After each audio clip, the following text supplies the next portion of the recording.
¿Cómo andan? Primero que nada, darles la bienvenida. Vamos a dar inicio al último panel del seminario de psicoanálisis con niñes. Para nosotros es muy importante que poder seguir en este espacio, hoy incluso dándole cierre. Primero algunas cuestiones más protocolares, como saben, este espacio es de interés académico, ya fue declarado de interés académico por la institución, así que se van a entregar los certificados. A partir de la semana que viene vamos a estar escribiéndoles uno por uno, con la lista de asistencia para avisarles cuándo va a llegar el certificado y cuándo lo vamos a ir haciendo. La idea es que sea lo antes posible, pero bueno, como esto es ese trámite de que también va a demorar quizás 1 o 2 semanas por lo menos, así que nada, para que ya lo sepan. Y después, bueno, en realidad para nosotros y para dar inicio a este último panel, reivindicar o pensar la importancia de este espacio, incluso quienes vienen participando desde la primera charla, hemos tenido un recorrido que, bueno, para nosotros es sumamente interesante y más que nada importante, porque son cuestiones que no vemos en nuestro plan de estudios, que nos faltan, es una falta muy grande, el psicoanálisis con niñes, e incluso el abordaje a la niñez, digamos, en general, en nuestra carrera como futuros profesionales de la salud mental, y cómo no entender, digamos, la importancia de poder integrar toda esa parte y todos esos niños y niñas que quizás solamente podemos llegar a ver en algún espacio optativo. Así que nada, disertantes que nos acompañaron como Natalia Matielo, Solberti, Ana Serra, Marcelo Rocha, que están mucho más empapados en estos aspectos. Así que nada, de por sí agradecer a quienes han podido participar del espacio, a quienes se sumen hoy también. También poder reivindicar este espacio de la formación, incluso los saberes en las problemáticas más sentidas en nuestro pueblo. También en un momento, para nosotros es importante poder cerrar en un momento como este, a su vez en donde algunos sectores buscan poner en discusión la ley de salud mental, que es muy importante y que es un avance muy grande en derechos, y también nosotros como futuros profesionales tenemos que poder defenderla, poder reivindicarla, y entendemos este espacio y cualquier espacio de formación con una perspectiva como un espacio de resistencia. Así que nada, les agradecemos una vez más, reitero el agradecimiento a todos y a todas por participar, que cualquier cosa también nos sigamos encontrando en el pasillo, sigamos debatiendo, sigamos defendiendo la ley de salud mental y sigamos exigiendo también todas las herramientas y las palancas del Estado que puedan ponerse a disposición de lo que realmente necesita nuestro pueblo en materia de salud mental y en general. Así que nada, les agradecemos y bueno, le doy espacio a mi compañero para que después pueda arrancar Jaime. Bueno, bienvenidos a todas, a todes. Mi nombre es Ignacio, algunos me conocen, yo soy acá de la casa y retomo la palabra de Mati en relación a esto de la resistencia. La resistencia en relación a el saber, ¿no? Me parece que nosotros desde el ALDE siempre pensamos que poder inaugurar, dar lugar a esto de lo extracurricular es poder generar nuevas instancias de saber, ¿no? Y poder pensar a las prácticas concretas desde otro lugar. En este caso nosotros elegimos desde el psicoanálisis.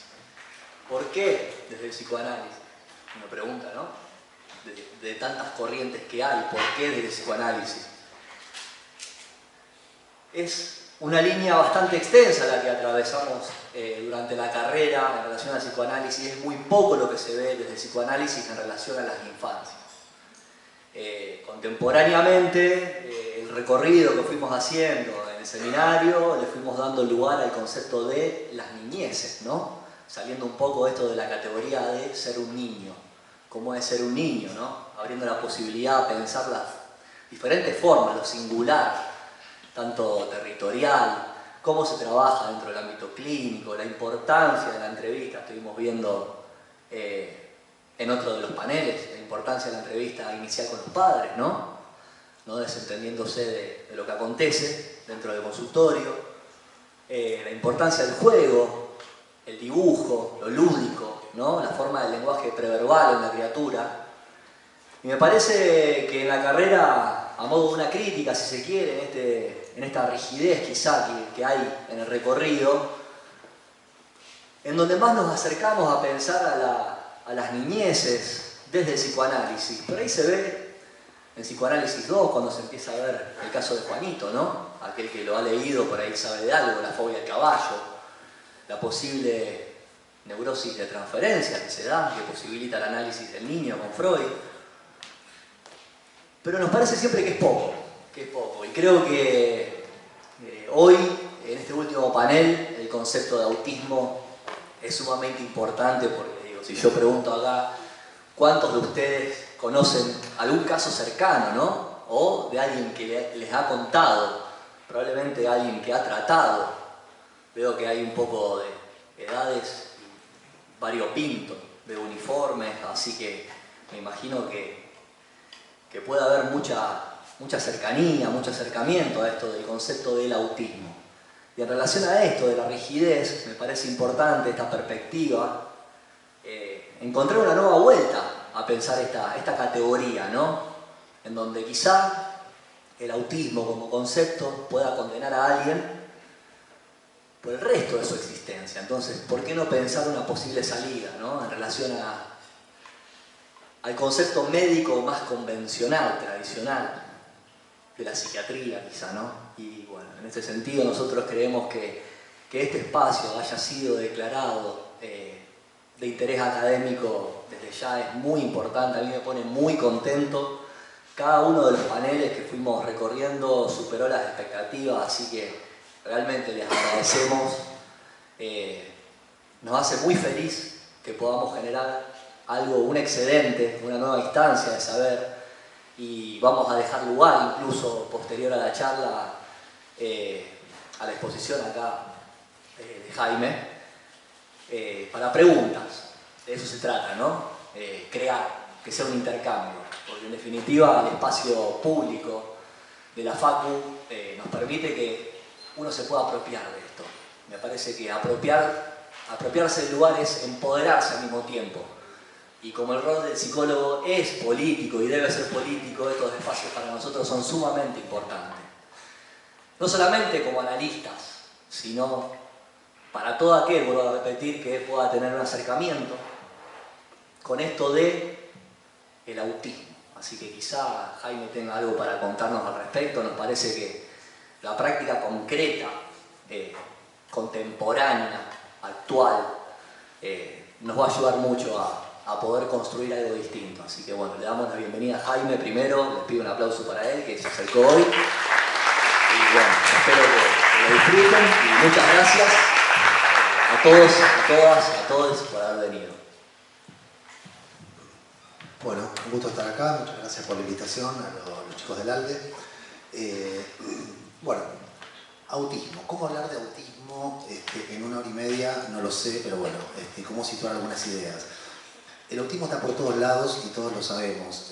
Vivimos en una sociedad cicatrizada, o sea, los términos depresión, ataque de pánico circulan como moneda corriente en el lenguaje cotidiano. Pero no hay un día del depresivo, y si hay un día del autismo, hay asociaciones de padres de autismo. Ninguna categoría psicopatológica. La psiquiatría nunca había soñado que una categoría psicopatológica creada por ellos tuviera tal inscripción social. Razón por la cual ingresar en el debate clínico del autismo implica despejar un conjunto de debates y ese entrecruzamiento entre un conjunto de discursos, de polémicas y de negocios. Primera cuestión, una de las cuestiones más difíciles cuando trabajamos con chicos o con dominancias autísticas o con dificultades de constitución subjetiva en general es que existe una maquinaria social perfectamente aceitada para detectar autismo por todos lados, una verdadera caza de brujas. Cuando uno recibe un niño de 1 año y medio, yo estoy recibiendo chicos cada vez más pequeños con diagnóstico de autismo, con sospecha de autismo, etc. Luchás contra los parientes que le dicen este chico tiene autismo, tenés que hacerlo tratar, tenés que llevarlo a un neurólogo. Contra el taxista que le hace una pregunta, el chico no le contesta y le pregunta a la madre si no tiene autismo y le da el teléfono a algún neurólogo por las dudas. Escuelas, etcétera, etcétera. Sobre todo un niño que tiene alguna dificultad o alguna sospecha de desconexión, recae la sospecha de autismo.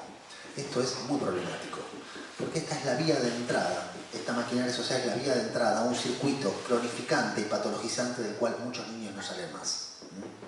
Lo que que yo voy a intentar plantear, lo voy a plantear desde un lugar que es de donde lo vengo planteando últimamente, que es desde el diagnóstico temprano. Yo desde hace varios años estoy recibiendo muchísimos niños de entre 1 año y medio y 2 años y medio de edad con diagnóstico de autismo ya hecho, ¿sí? O bien con una sospecha de autismo porque tiene algún nivel de desconexión, alguna conducta, digamos, no adecuada según los parámetros de no sé quién para la edad del chico, ¿sí? Esta casa de brujas produjo una verdadera pandemia de autismo. Si ustedes ven, cuando ustedes leen algún texto neurológico de los años 90, el autismo tiene una incidencia de 1 sobre 10.000, hoy de 1 sobre 88. Hay varias cuestiones acá, digamos. Hay sobrediagnóstico de autismo, por supuesto, o sea, se diagnostica como autista cualquier cosa. Hay un cambio de criterio de diagnóstico. El autismo clásico es el autismo de Kahneman, es lo que yo sigo llamando autismo, es una modalidad muy particular que abarca un número bastante reducido de niños, pero, digamos, todo aquello que en otro momento era considerado como psicosis infantil ingresa dentro de este monstruo informe que es el espectro autista, esto produce, digamos, una verdadera pandemia de autismo, ¿sí? Porque, bueno, hay muchísimos niños diagnosticados como autismo. Al mismo tiempo, uno podría preguntarse, desde el punto de vista de la teoría genética del autismo, esto es una aberración, porque uno podría pensar que en los últimos 10 años hubo una mutación genética en la historia de la humanidad y de golpe ahí se multiplicó por 1000 la cantidad de autistas. Van a ver cómo la teoría genética del autismo se maneja con una torpeza intelectual bastante pronunciada. Lo voy a ir mostrando un poquito, ¿no? Entiendo que, digamos, es la teoría más aceptada, pero en realidad no hay ningún tipo de hallazgo en relación a esto. Sí, la sospecha de que como empieza desde los primeros años, desde los primeros meses, desde los primeros días, hay algo que toma un trayecto diferente a los otros niños. Si es temprano, es genético. Nos olvidamos que los vínculos tempranos también marcan la vida de un sujeto, ¿no? Nos olvidamos que el niño desde que nace expresa su... Te voy a matar. ¿Sabes lo que sale ese celular, mi amor? ¿Sabes que yo trabajo con eso, papito?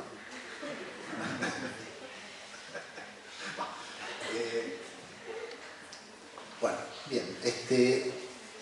Un niño nace y expresa sus genes, un niño nace y se conecta con el otro, ¿sí? Este niño nace y aparece de entrada del otro. Y sabemos que las teorías más interesantes de la genética, que son las teorías epigenéticas, muestran, digamos, cómo la expresión de los genes tiene mucho que ver con el ambiente. No de todos los genes, yo tengo la cara de mi tío y voy a tener la cara de mi tío igual, digamos, ¿sí? No tiene que ver con el ambiente, no tiene que ver con la forma en que fui tratado por mi madre. Se entiende que no estamos hablando de todos los genes, ¿sí? Bien. Entonces, lo que circula socialmente no es el autismo, sino el trastorno del espectro autista. Abarca niños que hablan, niños que no hablan, niños que juegan, niños que no juegan, niños que tienen un uso autosensible de los objetos, es decir, que usan los objetos para producirse sensaciones en la periferia del cuerpo, y niños que usan los objetos para jugar. Esta diferencia es teórica y es clínica. La clínica con un niño que juega es muy difícil a la clínica con un niño que no juega. La vida social de un niño que habla es muy diferente a la vida social, a la vida de relación de un niño que no habla. Razón por la cual someter a todos estos niños a una misma categoría, que es una verdadera bolsa de gatos, es una gran torpeza intelectual, ¿sí? Y es un gran obstáculo para la clínica. Un gran obstáculo para la clínica. Autistizar a tantos niños de manera diferente es un obstáculo para la clínica. Entonces lo que está de moda es el trastorno de espectro autista, sospechosamente una enfermedad neurológica y genética, ¿sí? Una enfermedad de origen genético y básicamente neurológica. Bien. Entonces, la puerta de entrada al autismo es el diagnóstico temprano. El diagnóstico temprano va por esta vía. La tía, el tío, la abuelita, el vecino, el taxista, el panadero, le dicen a la mamá o al papá que ese chico tiene algo y que probablemente tenga autismo. Se empieza a generar mucha angustia en los padres que hacen algún tipo de consulta, siempre un neurólogo, ¿sí? Esto es porque se supone que el autismo es una enfermedad neurológica. Convengamos que los trastornos neurológicos del autismo nunca fueron hallados. Hallaron algunas cuestiones ligadas al neurodesarrollo, mayor densidad de dendritas en algunos sectores, cierta mutación de neuronas que tienen que ir para un lado y se quedan donde estaban. Por supuesto, decir que esto es una enfermedad neurológica o una enfermedad del neurodesarrollo es un poco un abuso de sentido, porque, digamos, el neurodesarrollo depende mucho del ambiente. Esto está trabajado hace 70 años, que la neurología dominante, ¿sí? Suponga que el neurodesarrollo es un programa inexorable que se desarrolla implacablemente sin ningún tipo de perturbación, no implica que haya otras corrientes neurológicas que planteen otra cosa. Yo no planteo diferenciarnos de los genetistas o de los neurólogos, planteo asociarnos con que nos tenemos que asociar y discutir y debatir y disputar con los que tenemos que disputar. Yo no tengo un problema con la neurología, tengo un problema con el neurologismo. Todo es neurológico, cualquier trastorno de un niño va al neurólogo, y aunque no tenga trastornos neurológicos, el neurólogo se toma el atrevimiento de hacer un diagnóstico psicopatológico cuando de psicopatología no sabe nada porque no lo estudió. Porque leyó el DSM-5 por arriba y la psicopatología tiene 300 años, 200 años de vida, ¿sí? Y la psicopatología infantil de 1905, sacamos la cuenta, 115 años de vida. Y es un campo de debates, ¿sí? El DSM-5 es una forma de pensar la psicopatología infantil. Hay otras, en psiquiatría, ni hablar en psicoanálisis. Bien, va al neurólogo, o al fonoaudiólogo, o al fonoaudiólogo, o la fonoaudióloga, porque bueno, una de las cuestiones es que no habla el chico o tiene dificultades para incorporar el lenguaje. Rápidamente se activa la sospecha de trastorno del espectro autista, se lo deriva a alguna psicóloga o algún psicólogo que practica un test de A2, que certifica efectivamente que este chico tiene algún grado de autismo, y a partir de ahí se le dice que tiene una enfermedad genética, que es inmodificable, que es una condición y que la va a arrastrar el resto de su vida. E ingresa en un circuito de prácticas que son reeducativas y paliativas, porque se supone que el autismo no se resuelve, entonces hay que ver, no sé bien qué, porque en realidad se trabaja con formas de condicionamiento que es la forma en que entrenan a los perros, ¿sí? ¿Se entiende? O sea, con forma de condicionamiento, siempre cuento lo mismo, acá Sofía o los que me han escuchado alguna vez, pero digamos, uno de los casos de supervisión a veces era genial porque, digamos, el reforzador positivo era una banana, ¿sí? Porque al chico le gustaba mucho la banana y, bueno, digamos, sí, básicamente se lo trataba como un mono.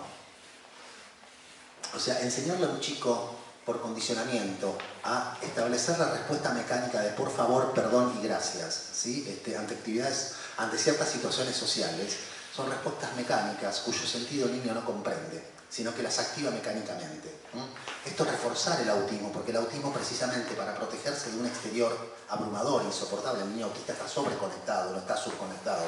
Cualquiera que trabaja con autismo lo sabe, viven perturbados por el otro, ¿sí? Por eso necesitan plegarse todo el tiempo al otro. Cuando alguien se pliega demasiado, inclusive neurótico, es porque se siente demasiado perturbado, ¿no? No sé dónde está, bueno, no importa. Perdí el hilo. Exceso de alteridad. Sí, hay un exceso de alteridad, exactamente. Pero quería decir algo que estaba bien y no me acuerdo, yo lo retomo. Bien, entonces voy a partir. Sí.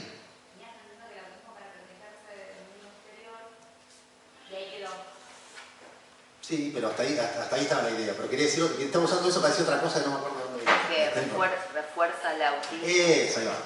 Digamos, las prácticas de enseñarle mecánicamente respuestas adquiridas, digamos, ¿sí? Por condicionamiento, refuerza el autismo, porque el autismo se maneja con regularidades mecánicas, lo que se llama estereotipias en psiquiatría de modo despectivo, lamentablemente, con respuestas mecánicas que permiten al niño evitar, ¿sí? Lo impredecible, lo sin patrón fijo del otro humano.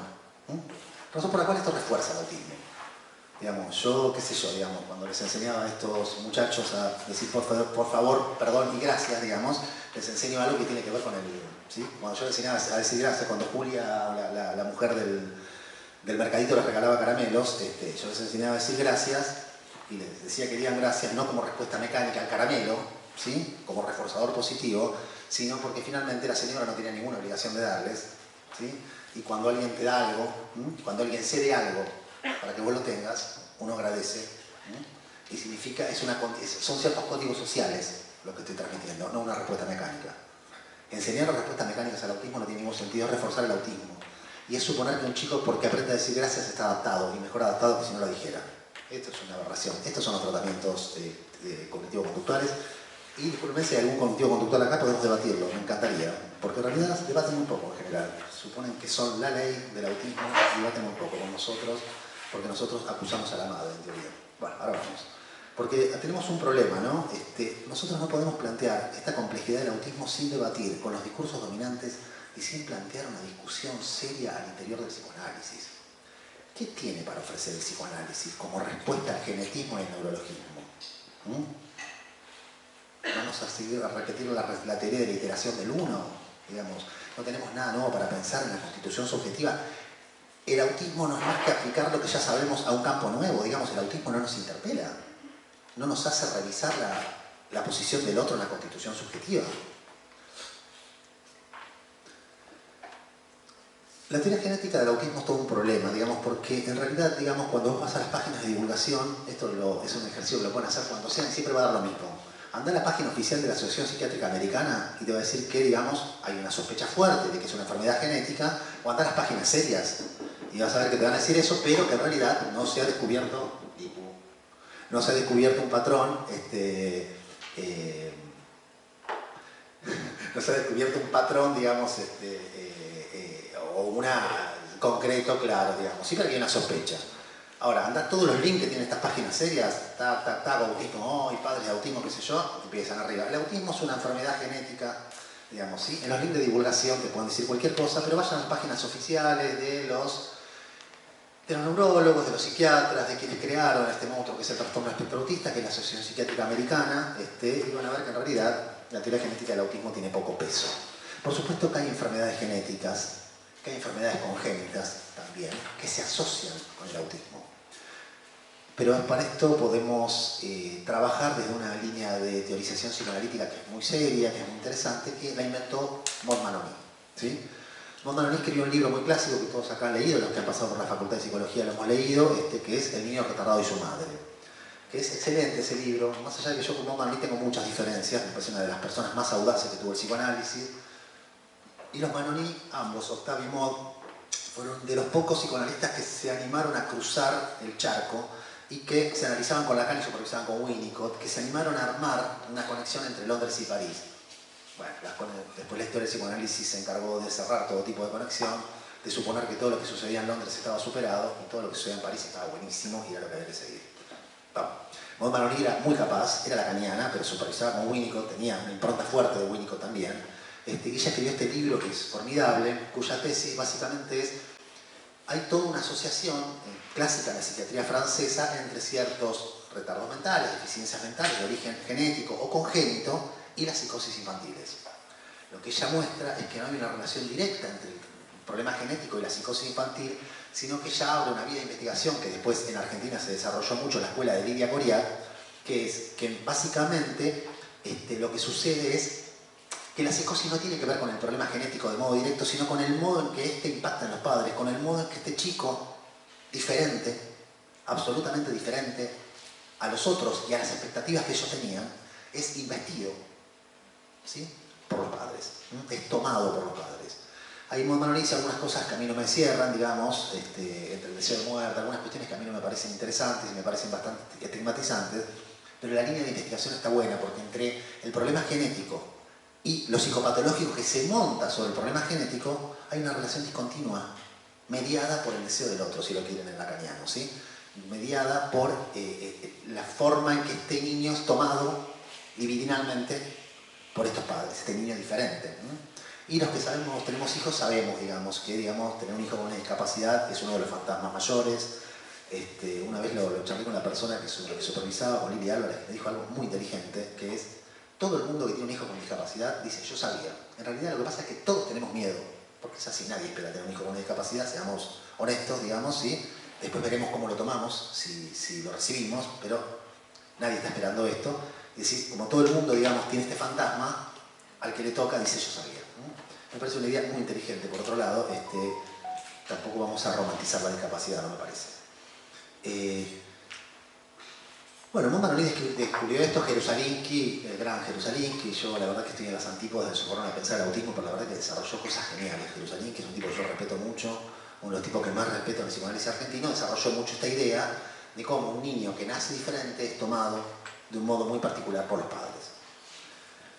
En realidad, la teoría genética del autismo tiene un solo asidero, y es que el autismo es, como se dice en psiquiatría, una patología del inicio. Es decir, que desde el comienzo de la vida hay algo que transcurre por vías diferentes a la de la mayoría de los niños. Insisto, esto tiene poco asidero, es poco consistente, porque finalmente algo que se expresa desde el comienzo de la vida puede tener un origen genético, por cierto, pero también puede tener que ver con el vínculo temprano con el otro. Nosotros sabemos, por ejemplo, a nadie se le ocurriría decir que las anorexias de un niño, de un bebé, que suceden y mucho y son muy problemáticas, porque un niño tiende a morir, digamos, ¿sí? Son un problema genético y sin embargo se expresan desde los comienzos de la vida. ¿Entienden? Lo mismo con los trastornos neurológicos, digamos, por supuesto que está bien estipulado cuáles son los problemas fisiológicos a nivel de los neurotransmisores que suceden en una depresión, por ejemplo. Ahora, decir que alguien que perdió un hijo y está completamente deprimido tiene un problema neurológico es una pelotudez, ¿sí? A pesar de que esa persona que está deprimida tiene alterada la química cerebral, ¿sí? ¿Entienden cuál es la trampa? Esta es la trampa. Por otro lado, el gran problema con aceptarlo como un problema genético, por eso yo me voy a apoyar en el diagnóstico temprano y las intervenciones tempranas, porque yo laburé con un montón de chiquitos, muy chiquititos, que tenían diagnóstico de autismo y que el autismo que fueron resueltos, digamos, ¿sí? Las situaciones y que evitamos un devenir autista para estos chicos. Son chicos que hoy están en la escuela como cualquier otro. Entonces digo, este es el problema. El problema es que genetizar el autismo es cronificarlo. Genetizar el autismo es cronificarlo. Y es suponer que ese chico que tiene rasgos autistas de 1 año y medio va a hacerlo toda la vida. Y es armar un tratamiento en función de una cronicidad que encima no está demostrada. Cuando en realidad la propuesta que podemos tener del psicoanálisis es la de la transformación clínica. Y la de apostar a que este chico transcurra, la constitución psíquica de este chico transcurra por otras vías. Es intervenir sobre eso. Por eso es muy importante. Es una instalación, tenemos arte al lado. Por otro lado, una de las torpezas más grandes, ahora les voy a contar un caso que, bueno, Sofía ya lo escuchó, los que me conocen ya no lo han escuchado, porque fue el primer caso que yo recibí de un chico de 18 meses con diagnóstico de autismo. ¿De cuántos? 18 meses. O sea, 1 año y medio. Le habían dicho que tenía una enfermedad incurable. La madre se quería matar, estaba muy angustiada, terminó por una serie de azares en mi consultorio, les cuento. Tiene una hermana melliza, pero ustedes no han visto, los que laburan con autismo, ¿no han visto muchísimos gemelos? ¿Sí? Gemelos monocigotas que son autistas y cuyo hermano no es autista. Teoría genética del autismo es una de las demostraciones más simples, digamos, ¿sí? Con el mismo material genético, uno es autista y el otro no. Y las madres saben, y los padres sabemos perfectamente lo difícil que es investir en ese lugar tan pasional que exige tanta disponibilidad de nuestra parte a 2 niños al mismo tiempo. Por eso es bastante habitual que muchos mellizos o gemelos haya uno autista y otro neurótico. Lo cual la teoría de que hay un problema en la estructura de la madre, la teoría hegemónica del psicoanálisis, también se cae a pedazos. Porque esa misma madre produce, digamos, esos mismos padres, al interior de los vínculos tempranos se generan distintas trayectos, razón por la cual no es la estructura de la madre el problema tampoco, digamos. La trampa de ¿es genético o es culpa de la madre? Es la trampa en la que nos han enroscado aprovechando las propias debilidades del pensamiento psicoanalítico. Por eso, digamos, el autismo, a ver, si nos peleamos con el genetismo estamos todos de acuerdo. No sé acá, digamos, si somos todos psicoanalistas vamos a estar todos de acuerdo. El problema es cómo nos peleamos entre nosotros y cómo discutimos formas de pensar la constitución subjetiva que son antagónicas dentro del psicoanálisis, ¿sí? Este chico lo vamos a llamar David. Este chico voy a tirar algunos detalles del caso sin querer identificar. La madre me dijo, mira, si querés poner el nombre verdadero, ponelo, porque la verdad que yo quiero que esto circule por algún lugar porque nosotros la pasamos muy mal y no queremos que el resto de la gente la pase así. Era un nene que el derrotero era clásico, tenía algo raro, todo el mundo le decía a la madre que tenía algo raro. La madre decide ir a un neurólogo y el neurólogo le hace las preguntas de protocolo que son para todos las mismas. Si mira, no mira, si habla, si responde al nombre, si estas preguntas que son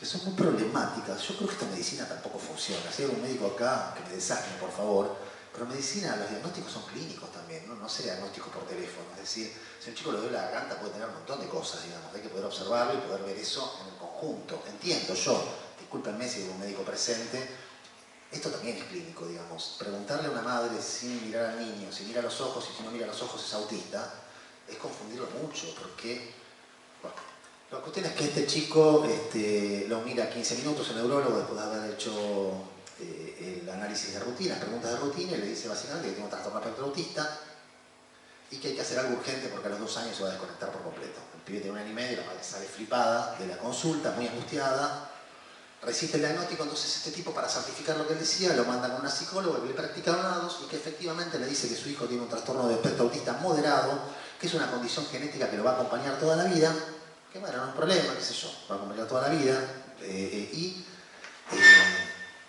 que nada, que le ofrece a esta mujer una batería de intervenciones clínicas de todo tipo, terapista ocupacional, o sea, un chico que se iba a pasar la vida dentro de consultorios, y le ofrece, por supuesto, esto es impagable para nadie, sacarle un CUD, un certificado único de discapacidad, para que el Estado se haga cargo. Hasta acá es el derrotero clásico. Los que están acá y laburan con niños saben que esto lo han visto, pero... O sea, maquinaria social que teje la sospecha, neurólogo que le da forma, que comanda todo, y si necesitamos una comprobación, vamos a hacer donados. Ustedes saben cómo se hace helado, ¿no? El helado se filma. Una buena parte, no sé si toda, no lo conozco enteramente, conozco varios fragmentos, digamos. Se filma, una desconocida está filmando al chico. Los que tienen hijos, ¿sí? Los chicos se comportan igual si están siendo filmados por un desconocido, ¿no? Se comportan igual si la madre está jugando con ellos porque tiene ganas de jugar o porque le dicen que tiene que jugar y está tensa la madre porque está evaluando si su chico tiene una enfermedad genética de por vida o no. ¿Sí? Es como vas a buscar el análisis de cualquier enfermedad genética, el síndrome de Hunter, qué sé yo, ¿sí? ¿Se entiende? Esa tensión. Ese chico no es el mismo chico que está en su casa. Hay algo que está mal parido en el lado de entrada, ¿no? Las practican helados, la mujer esta me dice de modo muy lúcido, me dice, ese no era mi hijo y ese no era yo, y esa no era yo, la de helados, ¿no? A todo esto se rompe el burbujero en un momento, una parte con burbujero. Esto es de otro caso. Se le rompe el burbujero a un chiquito que no tenía ni siquiera rasgos autistas, pero era un chico que estaba bastante introvertido, bastante para adentro, un chico que le costaba mucho sostener la mirada del otro. ¿Se escucha bien? Sí. Nada, maquinaria social. Che, fíjate si no tiene autismo, llevarlo con tal neurólogo, eminente neurólogo, neuropediatra. Termina haciendo un lado, se rompe el burbujero en la mitad, le decimos, lo cortamos, no, para que busco otro, el otro no andaba, todo esto filmado. Entonces, cuando la mujer esta que le practica, decimos a una mujer muy conocida que tengo muchas ganas de nombrarla, pero no la voy a nombrar porque me parece que es... no hago estas cosas yo, estas cosas son de redes sociales y yo no me manejo con otros códigos. De todos modos, es una mujer que ha hecho mucho daño en esta ciudad. Le dice, mirá, le dice a la madre, pero se rompió el burbujero, hubo mucho, muy accidentado al lado. Sí, yo eso lo entiendo, pero el resultado, el número me da que tiene un TEA leve, un trastorno espectro autista leve. Pero, por supuesto, se da cuenta de que hay algo errante. Esta madre termina consultando conmigo, el pibe no tenía absolutamente nada. Yo hice una lectura clínica, lo vi 4 o 5 veces, trabajé con los padres, el pibe estaba bien, el pibe muy introvertido, trabajamos inclusive sobre la cuestión de la introversión, y le dije que este nene a lo mejor a los 4 o 5 años iba a necesitar, o 3 años iba a necesitar algún tipo de terapia. Un chico muy metido para adentro, muy inhibido, pero no era bueno, ¿sí? Por eso hay que verlo, y por eso hay que verlo 4 o 5 veces a los chicos, porque vos lo ves la primera vez, y estás tanto un desconocido, se comporta de una manera diferente. Esto yo no sé cómo... Mirá, hace muchos años, ¿sí? Yo era muy jovencito, estaba trabajando con un chico que era como estaba de moda el ADD. Sí, el ADD, conocen, el síndrome disatencional, ¿sí? El Disattentional Disorder, ¿sí? Con hiperquinesis. El pibe estaba medicado con Ritalina, que es lo que se da, que es un derivado de la anfetamina, le hacen análisis cardiológicos antes de dársela, tiene que tener un corazón fuerte para resistir esa droga. Es como decía el neuropediatra, que es Leo Mena Sayá, que trabaja en la maestría que yo dirijo en esta facultad, le decía, como darle café a un pibe y se va a concentrar un poco más, pero está dando café. ¿Sí? La cuestión es que, bueno, nada, el pibe venía así, estaba mucho mejor, y yo le dije a la madre estábamos de acuerdo en ya plantear un alta, después de 1 año y medio de trabajo, un chico muy desordenado psíquicamente. Yo le dije que hasta que no le sacaran la medicación, yo no le iba a dar el alta. Entonces lo llevan a la neuropediatra para sacar la medicación y lo atiende a las 11 de la noche cuando turno a las 7 de la tarde. El pibe caminaba por las paredes, yo camino por las paredes, yo soy una persona ansiosa, como verán, pero digamos, yo camino por las paredes, yo me vuelvo loco 4 horas en un consultorio. El pibe caminaba por las paredes y la madre dijo, no, está peor que nunca, y propone subirle la dosis. No se le ocurrió, fíjense el nivel de desubjetivación, no se ocurrió que era un niño. Es como un mecánico que abre el capot del auto y ve que hace un ruidito, digamos, ¿sí? Es básicamente eso. No se le ocurrió pensar el contexto en el que se armaba el diagnóstico. No se le ocurrió pensar, ¿sí?, que este niño había estado esperando y por eso estaba muy alterado, muy ansioso. que cualquier persona 4 horas en un consultorio se pone muy ansioso, ¿sí? Razón por la cual este chico estaba bastante mejor, pero bueno, nada. Lo que hizo la madre es consultó con otro neuropediatra que lo vio en condiciones más normales y le dijo que estaba todo mejor y que no tenía por qué estar tomando Ritalina y entonces le dimos el alta y esas cosas, ¿no? Bien, estas son las condiciones en las que se establecen los diagnósticos. No son diagnósticos a un niño, son diagnósticos maquínicos, ¿sí? A una máquina. La cuestión es que, bueno, nada, le empiezo a preguntar por este nene, a estos padres que estaban tan angustiados, y me dice, le pregunto por su historia, cómo fue recibido, y dice, ¿vos sabés que ninguno nos preguntó esto? Bueno, ¿no? Cuéntenme. Y me dicen básicamente que ellos se dan cuenta que hay un problema con la hermana melliza. Ah, ¿tiene una hermana melliza? Sí, los otros tampoco nos preguntaron. Bueno, tiene una hermana melliza que es muy brillosa, muy brillante, que habla hasta por los codos, 1 año y medio ya tiene varias palabras, que es muy simpática, y que todo el mundo la mira a ella. Me dice la madre, a mí me pasa lo mismo, a mí me cuesta mucho conectarme con él porque ella está siempre en el medio. Porque le digo, mira, ¿por qué no haces un rato con uno y un rato con otro? Me dice, yo llego a la plaza a los dos y estoy siempre con ella porque ella se mete, y si yo quiero ir con David, ella se mete en el medio y ella, viste, te seduce, me dice, te cautiva y es muy difícil a mí entrar con David. Siempre están juntos. Bueno, a lo mejor llegó la hora que estén separados, un rato. Entonces lo que le propongo es cada vez que va a la plaza, que va todos los días cuando llega a laburar, nada, que el padre se quede con uno y que ella va con otro y después va con otro. Me digo, es un poco más largo, pero nada más. Pero dice, no necesitas tiempo a solas con David, necesitas conocerlo, David. David y vos no se conocen todavía, ¿sí? Después lo veo a David, no voy a ahondar con esto porque se me está haciendo más largo, yo tengo problemas serios de cálculo de tiempo, se me va a hacer muy largo, pero sí, David tenía, sí, algo tengo todavía, bajé 3 hojas nomás. David tenía rasgos autistas, ¿sí? David era un chico que tenía el rostro muy desarmado. El problema no es el contacto ocular, esto es una pelotudez, el contacto visual. Hay muchos chicos autistas que hacen contacto visual y hay muchos, un chico no te mira a los ojos por un montón de motivos. O no te mira a los ojos porque tiene autismo, ¿sí? O no te mira a los ojos porque tiene una depresión infantil severa, o no te mira a los ojos porque es tímido, o no te mira a los ojos porque está frente a un desconocido y yo, un niño de 1 año y medio, 2 años, capaz que no le clava los ojos a un desconocido, capaz que evita la mirada pesada del desconocido, ¿sí? Muchos niños lo que hacen, muchísimo, es muy habitual, los niños pequeños cuando van al consultorio, para poder mirarme se ponen detrás de la pierna de la madre o del padre, entonces me espían, no me miran. Hay algo como si el cuerpo de la madre lo protegiera del peso de mi mirada, ¿sí? Esta sensibilidad le falta cuando aplican el terrorismo del contacto visual y todo niño que no te mira a los ojos es autista. El gran punto del autismo no es que no te mire o te mire a los ojos, el punto de vista, la discusión con el autismo, con muchas cosas infantiles, es la articulación del rostro. Hay un rostro muy desarmado, ¿sí? Se lo dice vacío. El rostro es identificatorio, por eso los chicos adoptivos se parecen a sus padres adoptivos, no es un problema genético, la cara es genética, ¿sí? El rostro es esa gestualidad única de un sujeto que proviene por identificación con el otro, ¿sí? Mi hermano y yo, mi hermano segundo, somos muy diferentes, pero bueno, tenemos los gestos de mi tío, básicamente, y de mi viejo, entonces nos identifican, pero no, es morocho, viene más de la línea de mi abuelo napolitano, o sea, es negrito mi hermano, ¿viste? Tiene gatito, tiene motita, es muy diferente a mí, ojos negros, pero nos confunden, son iguales. Es la gestualidad del rostro, ¿sí? Es la gestualidad del rostro que le damos de algún adulto significativo en común. Por eso insisto, los hijos adoptivos cuando son criados de bebés, en general se parecen mucho a sus padres adoptivos, aunque la genética sea muy diferente.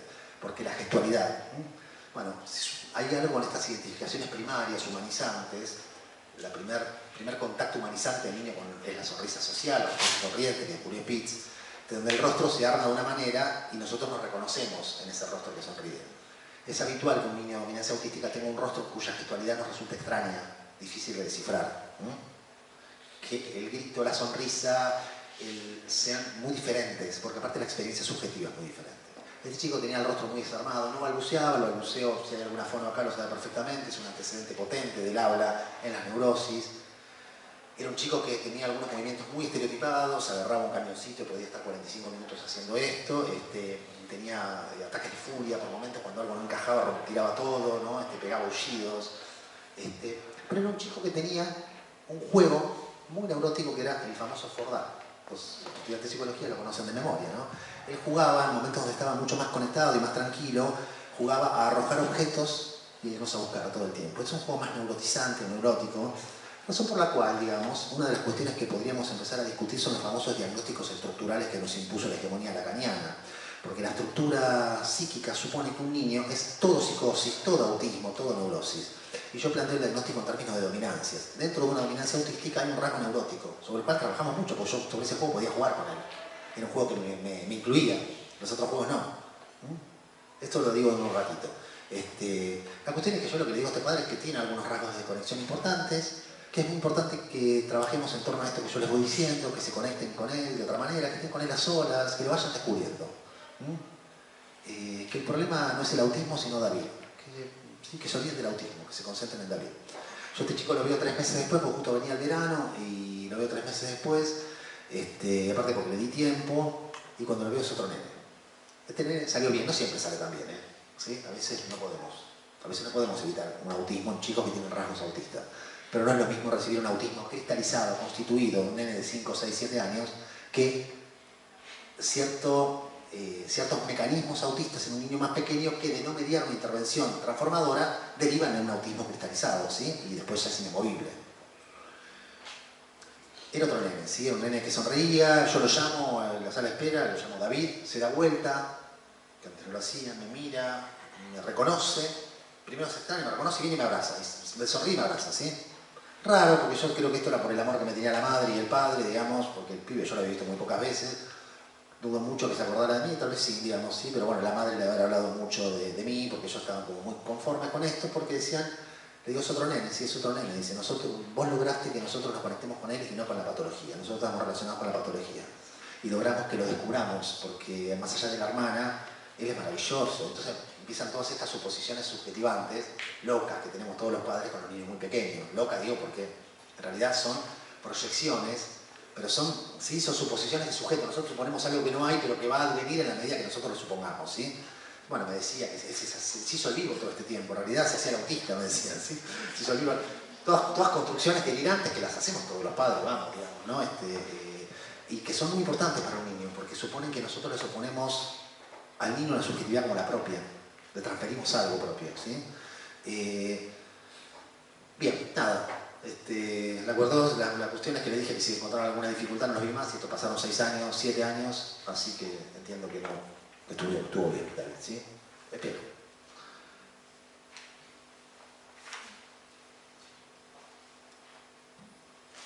Entonces, las intervenciones tempranas son fantásticas, digamos, ¿sí? Porque nos permiten leer primero, digamos, que si el autismo es genético, la genética es modificable, ¿sí? Y que en realidad las intervenciones que yo hago con estos niños tienen que ver con esa trama libidinal que se arma entre el niño y el adulto. Acá tenemos un problema. Lo que yo voy a plantear, lo que yo estoy planteando no es efecto de la especulación teórica barata, ¿sí? De la conexión de 4 conceptos lacanianos para decir lo que yo quiero decir. No es efecto tampoco de la reproducción de dudosas investigaciones científicas cuyos métodos y resultados nunca son expuestos en revistas serias, ¿no? Y que vienen a afirmar el gen del autismo, ¿no? Lo que yo voy a plantear y lo que estoy planteando tiene que ver con años de trabajo con niños muy pequeños, ¿no? Con diagnósticos de autismo. La gran mayoría de ellos remitieron, otros no, es cierto, ¿no? Pero en un buen porcentaje remitieron, es decir, logramos que la constitución psíquica tome otras vías que no sean autistas. Bien.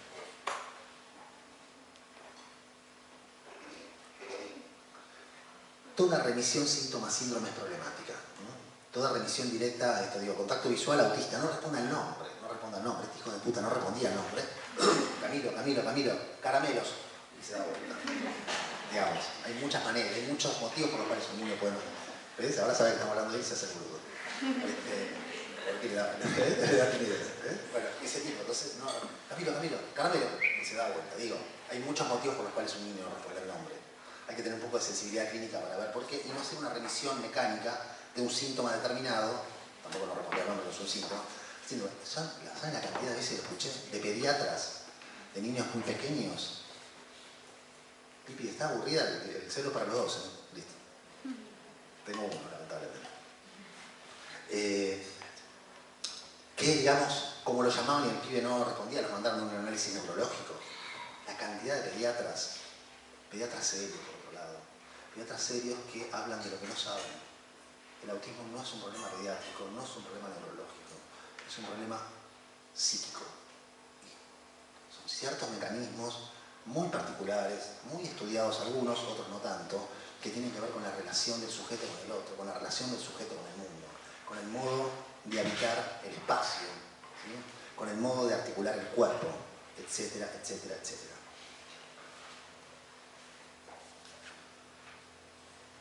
Bien.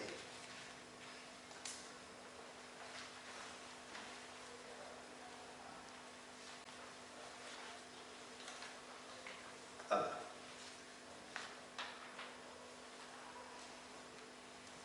La trampa en la que estamos metidos es la siguiente. El autismo comienza casi de los primeros días de vida. ¿Qué dicen los neuropediatras?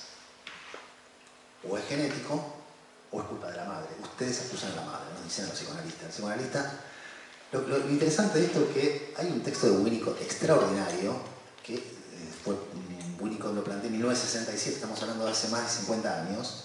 Un texto muy bueno, muy bueno. Ustedes saben que Manoni, que digamos chapuceaba entre Francia e Inglaterra y tenía una relación directa con Lacan y Winnicott, que fueron los dos grandes genios que tuvo el psicoanálisis después de Freud.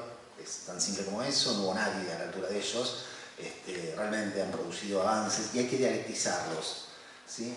Lo que tiene de diferente en la historia del psicoanálisis es que no hay un winnicottismo ortodoxo y dogmático, y sí hay un lacanismo dogmático ortodoxo, que es lo que circula por todas las clases en esta facultad, ¿sí? Lamentablemente, menos en la mía.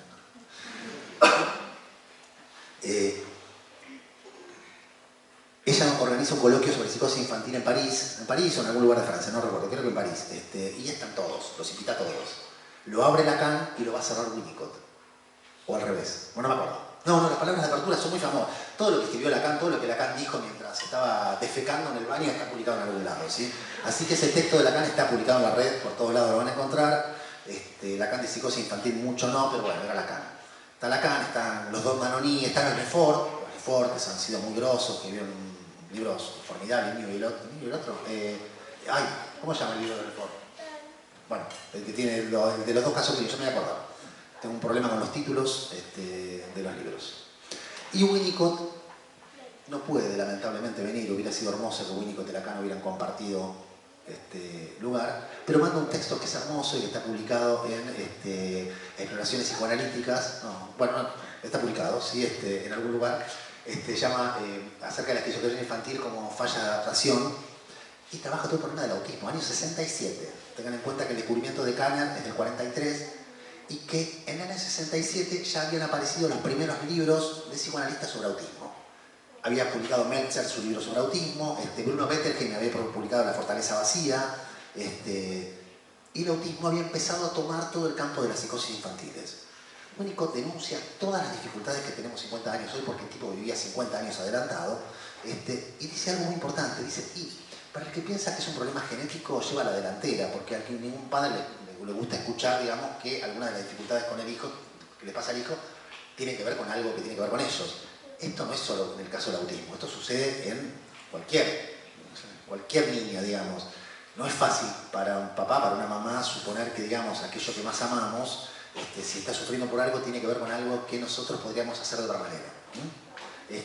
Fíjese lo que decía el tipo, por supuesto. De ahí a hacer lo que hacen Jean-Claude Malleval y Eric Loran y toda la línea de la AMP, digamos, ¿sí? Todos los millerianos en París, y lamentablemente en Buenos Aires también, y lamentablemente en Rosario también, de dejar de hablar de las dificultades de encuentro con el otro, de las dificultades de encuentro temprano con el otro, en la estructuración del autismo, y abonar las sospechas genéticas, hay un abismo. Que no nos convenga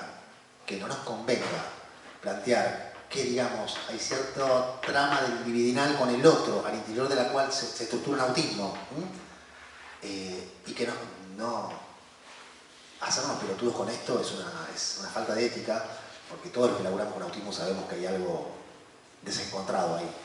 ¿Y saben cuál es el peor problema? Que cuando yo recibo un chico de 7 años con algo desencontrado con el otro, yo no me voy a detener en esto, porque yo tengo ya un niño con un autismo consolidado y voy a ver cómo laburar con el niño. En todo caso, cómo ayudar al otro a convivir con un niño que es autista, no a decirle que en realidad, digamos, le costó mucho investir a este hijo porque eso es una crueldad. Ahora, si yo tengo un pibe de un año y medio que yo puedo evitar un autismo, yo esto lo tengo que trabajar con los padres. Yo tengo que trabajar con los padres. ¿Qué voy a hacer? Como queda mal, voy a abonar la teoría genética y voy a dejar que el niño siga evolucionando hacia una forma de autismo. entienden lo poco ético que son algunos analistas. Y Jean-Claude Malleval, que es un tipo brillante, por otro lado, un cerebro autista, y su voz es un libro brillante, ha escrito cosas impresionantes. Lo quiero matar, porque en realidad seguir amonando la hipótesis genética. Los franceses tienen un problema que nosotros no tenemos. Al psicoanálisis están corriendo de todos lados en Francia. Yo estudié en Francia y sé cómo los van arrinconando a los psicoanalistas y los van sacando del sistema de salud de la universidad.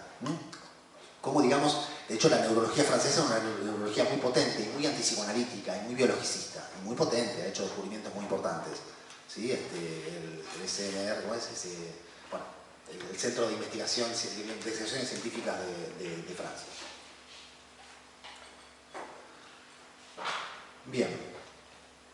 Ahora cuando estos nos chicanean y dicen, ustedes culpan a la madre, tienen razón, discúlpenme. ¿Sí? El libro que se agarran es el de Bruno Bettelheim, La fortaleza vacía. Me estoy cagando de calor. Saco esto, no voy a sudar. Me usa ropa más holgada, me parece. Tiene razón, porque el libro de Bruno Bettelheim es un buen libro, no sé si lo conocen, La fortaleza vacía. Fue el primer libro que un psicoanalista escribió sobre autismo, pero dice básicamente que las madres de niños autistas, habla de la madre fridge, ¿sí? La madre refrigerador, la madre heladera, y dice que las madres de niños autistas son frías e insensibles. Esto es muy fuerte, esto no es así primero, digamos, ¿sí? Y estigmatizar a la madre de un niño autista es establecer una suerte de imputación moral, ¿sí? De mala madre. Autism is not caused by bad parenting. El autismo no está causado por mala parentalidad, ¿sí? Eso es una frase grande que está en una de las páginas de autismo, creo que en la de la APA, diciendo, es esto, vení para acá, vos no tenés nada que ver, ¿sí? Vení, es genético, ¿qué vas a hacer? Te tocó así. Te podría haber tocado otra dificultad genética, un síndrome de Hunter o lo que fuere, y te tocó esta. Pero tienen razón, porque ¿cuántos analistas se extravían en la imputación moral a los padres? ¿Con qué altanería a veces unos analistas, no estoy hablando solo de autismo, de cualquier patología, intentan marcar algún desencuentro imputando moralmente a los padres? Y transforman, primero, digamos, no deben ser padres los que hacen esto, o no deben saber lo difícil que es ser padre, pero digamos, cuando yo tuve hijo, dije, ¿qué me voy a poner yo a decirle a quién? Digamos, ¿no? No sé si soy buen analista o no, pero no debo ser el mejor padre de la tierra, supongo. Digamos, ¿sí? ¿Desde qué altura se les imputa con el dedito señalando ciertas dificultades como si fueran errores y como si fuera un problema moral? Cómo la teoría psicoanalítica de las funciones parentales en los orígenes, la teoría de la función materna y paterna, se ha transformado en una suerte de moral de la buena parentalidad.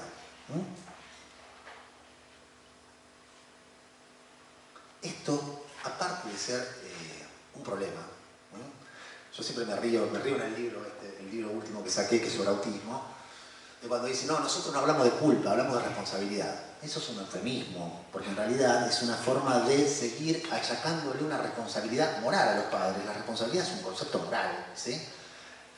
Como si fueran malos padres, ¿sí? Pero, digamos, con un eufemismo, digamos, intentando mitigar la carga pesada que tiene también la culpa. Es decir, no es culpa de ustedes. Su hijo es autista por responsabilidad de ustedes. Ok. Ahora sí, me quedo más tranquilo.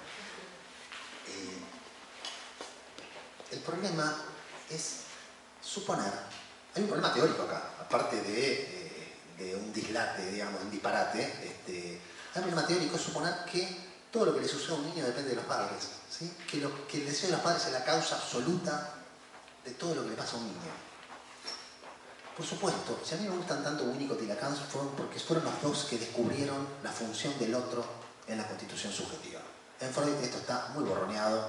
Yo soy más freudiano, más freudiano que Freud. Yo amo a Freud, lo leo al pie de la letra, lo trabajo muchísimo.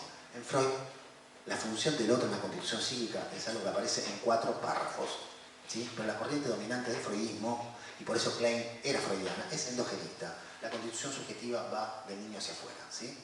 Es endógena. ¿Cómo se pasa de la etapa anal a la etapa fálica? ¿De la etapa anal a la fálica o de la oral a la anal? No hay ninguna relación al otro, porque pasó el tiempo, qué sé yo, ¿sí? De hecho, cuando vos lees los textos edípicos, encontrar el deseo de la madre ahí es un forzamiento espantoso, porque en realidad el deseo edípico va siempre del niño hacia el adulto, no del adulto hacia el niño. El adulto está borroneado como deseante. por eso es tan importante la obra de Lacan, y por eso es tan importante la obra de Winnicott, que fueron los dos que en la misma época, en los años 50, introdujeron la función estructurante del otro.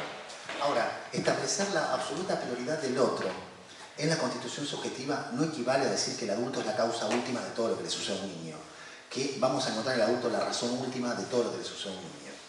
En los años 90, suelo contar esto, porque fue en fines de los 90, no soy tan viejo, digamos, principios de este siglo, cuando yo empecé a trabajar, me llené el consultorio rápidamente de niños, porque yo era el que trabajaba con los chicos, porque los analistas lacanianos de esa época no laburaban con los niños, laburaban con los padres, porque suponían que como tomando al pie de la letra, que es lo que está diciendo el doctor por otro lado, es para tomar al pie de la letra, que el niño es síntoma de la pareja parental, digamos, finalmente lo que se hacía es analizar la pareja parental para resolver el síntoma del niño. Con lo cual el niño aparece desdibujado como niño, la singularidad se borra, pasa a ser la pieza dentro de un sistema, es decir, una noción sistémica esa, no es psicoanalítica. Y lo que hacían es analizar los padres. Pasa que el pibe se seguía meando en la cama. Razón por la cual los padres estaban bárbaros, pero el pibe se seguía meando en la cama, o seguía pegándole a sus compañeritos, o seguía muy inhibido, entonces me lo terminaron derivando a mí, que yo trabajaba con los niños porque venía de otra escuela, yo había estudiado sobre todo con la Bleichmann y con Marta María Roberti acá en Rosario. Y la verdad es que a mí me vino muy bien este disparate, digamos, pero de todos modos no deja de ser un disparate, me vino muy bien comercialmente, digamos.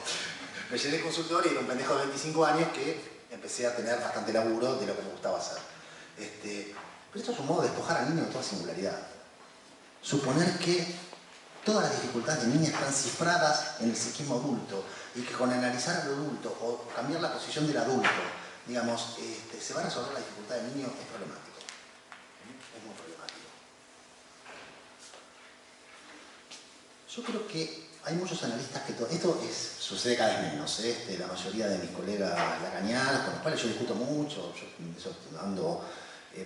Pablo Peuner, que es un lacaniano eminente, me prologó los dos libros, y no solo es un amigo, es alguien con quien yo discuto mucho, o sea, hay otra vertiente más interesante dentro del lacanismo que propone otro tipo de cuestiones, ¿sí?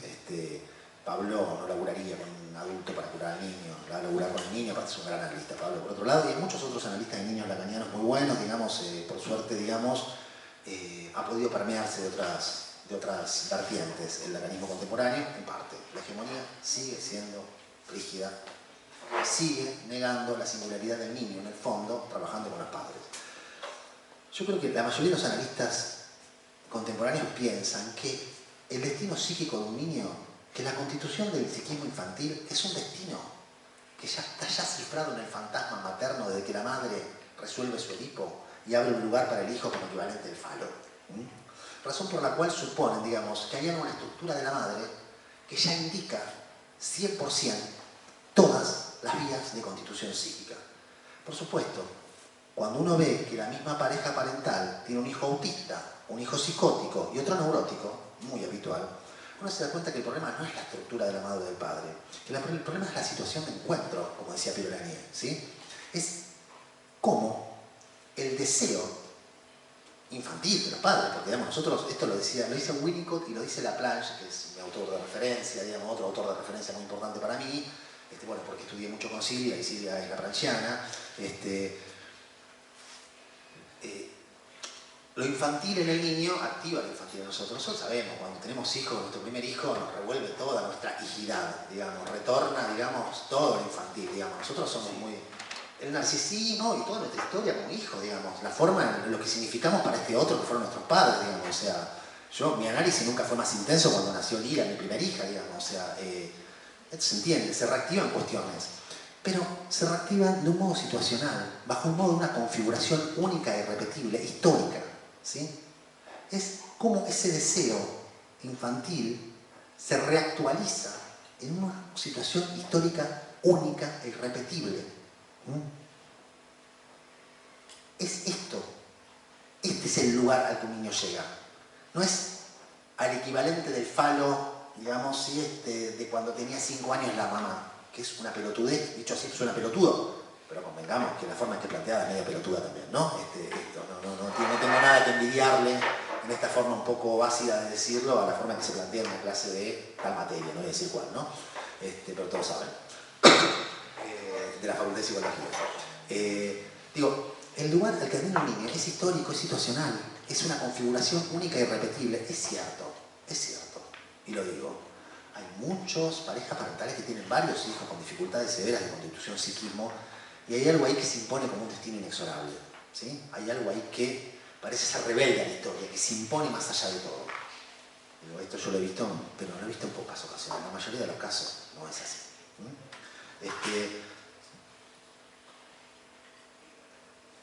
Y esto es situacional, digo, tan situacional y tan contingente, tan azaroso como tener una hermana melliza que la rompe toda y que te opaca. Tan contingente como caer en un momento de duelo de tus padres. Otra historia de otro paciente que he tenido, también de 20 meses. Otro paciente de 22 meses, tan contingente como llegar en un momento donde, digamos, inesperadamente llegás a la vida de tu madre y entras en colisión con los proyectos personales de tu madre, que está terminando algo que necesita terminar y que quiere terminar, y que entonces no te puede hacer lugar. Tan contingente como una depresión postparto. Lo cual no quiere decir que una depresión postparto produzca autismo. ¿Se entiende?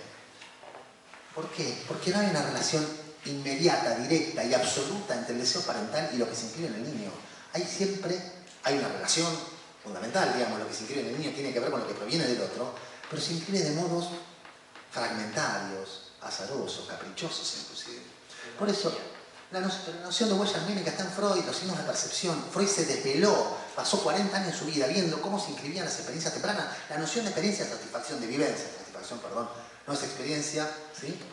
No es Erfahrung, ¿sí? Sino Erlebnis, es vivencia, satisfacción. Es todo un modo, fíjense, todo el proyecto, todo el trabajo del proyecto, cómo Freud va rastreando esos modos fragmentarios, ese corso de cosas, a través de los cuales se van inscribiendo las experiencias tempranas del niño. Ya hay un pequeño desfasaje, ya hay una decualificación del mensaje sexual del adulto en la forma de inscripción. Y esa forma de inscripción ya es singular, ya es única. Y a partir de ahí el niño va respondiendo sexualmente ya al adulto. Y sale un circuito. Porque ese niño se vuelve demasiado excitado, o es demasiado tranquilo, o es hincha pelota como el padre, o es demandante como la madre. Empiezan todas las fantasmatizaciones, porque eso que a través de la impronta del adulto se inscribe en el niño, retorna luego al adulto como una genialidad, una alteridad a la que debe responder. ¿Sí? Y se arma un circuito. Por eso es interesante cuando Ricardo Rodolfo plantea que de algún modo el niño también fabrica al otro. Porque la impronta del niño nos fabrican como padres, porque nos devuelven algo que de algún modo nos alteran. Alteridad es aquello que altera precisamente, ¿sí? Que nos hace ser otros. Alterar es ser otros, ¿sí? Que nos hace, que nos va forjando también y va de algún modo moldeando nuestro deseo hacia ese niño, nuestra impronta sexual hacia ese niño libidinal. En esa trama compleja se va articulando el autismo. No es culpa de la madre, no es ¿sí? En esa trama contingente, en eso que el niño va devolviendo y que el adulto va tomando. Hay un texto brillante de Marisa Rodolfo, brillante porque a mí me enseñó mucho ese texto por un montón de cosas, sobre todo porque trabaja en el año 2017 una dificultad clínica que tuvo hace 40 años, que es el caso Martina. Es un caso que le salió como el culo a ella. ¿Sí? Vean las viñetitas clínicas que presentan los analistas contemporáneos donde todo encaja perfectamente y yo soy el más grosso del mundo porque mirá la intervención que hice con este texto de una de las mejores analistas de niños que ha dado este país, por lo menos desde el punto de vista clínico es una de las mejores, tiene un oído clínico impresionante, Marisa es única, y trabaja el caso de Martina de un modo muy honesto porque es un caso que le salió muy mal a ella, que no pudo resolver lo que ella quería resolver y le tuvo 40 años dando vuelta y dice algo muy interesante en ese caso, más allá de las dificultades, que uno de los problemas que tenía esta niña es que tenía un X frágil que nunca había sido diagnosticado. Entonces la nena tenía una dificultad para la respuesta al otro. Y la madre se sentía rechazada, y se entró a tirar para atrás. Y esto produjo un circuito autistizante. Y no había sido, acá el diagnóstico temprano genético hubiera sido clave. Porque le hubiera dicho a esta madre, mira, no es que te rechaza, es que en realidad, digamos, tiene una dificultad genética. Marisa con ese oído, esa oreja clínica privilegiada que tiene, lo mira y dice, esta niña tiene un problema genético, 7 años tenía. Genético, le hacen hacer un genético, tiene un X frágil. Esto proviene de ahí, dice. Entonces la madre empieza a acordarse ahí, muy angustiada, como ella siempre se sintió rechazada por esta nena, y Marisa le decía, y bueno, lo que pasa es que esta nena no te rechazaba. Esta nena tiene una lentitud de respuesta, una dificultad para respuesta porque tiene un problema genético. Me parece maravillosa la idea, pero fíjense qué contingente, cómo se arma un circuito psicotizante, y no es una mala madre. ¿Sí? O sea, dejémonos de joder con culpar a los padres, los psicoanalistas lo seguimos haciendo. Desde una altura, de una soberbia. Por eso nadie nos soporta. Somos como los porteños, digamos. Nadie nos quiere. ¿Sí? Con los parisinos.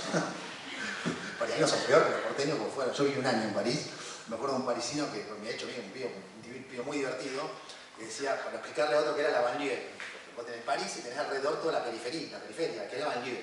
Entonces, hacía un dibujo y decía, ça c'est Paris, ça c'est la banlieue, esa es la Provence, esta es la provincia. Yo sentía el mundo en la provincia para ellos, ¿sí? O sea, todo el resto del planeta somos provincia, ellos son el centro y el ombligo del mundo. Bueno, nadie lo soporta a los parisinos, nadie soporta a los porteños, nadie soporta a los analistas, ¿sí? Por el nivel de soberbia que manejamos, ¿sí? Por un nivel de soberbia, no solo intelectual, soberbia clínica. Yo digo, cuando nosotros intervenimos en intervenciones tempranas, intervenimos sobre la trama de los orígenes.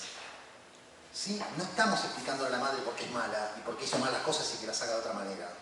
Estamos con una sensibilidad particular leyendo qué es aquello que está desajustado en ese primer encuentro. E intervenir sobre la trama.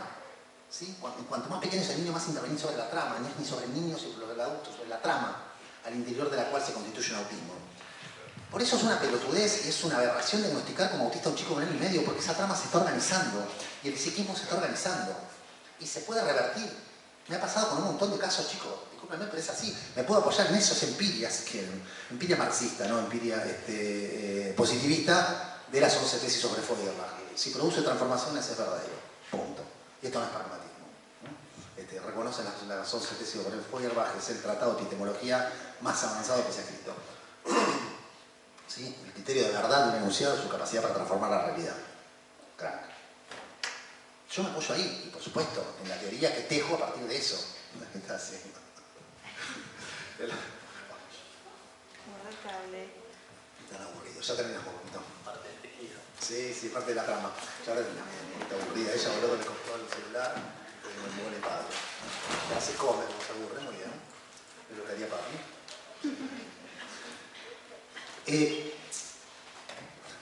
Y sobre ese lugar que intervenimos, sobre esa trama, sobre ese entramado.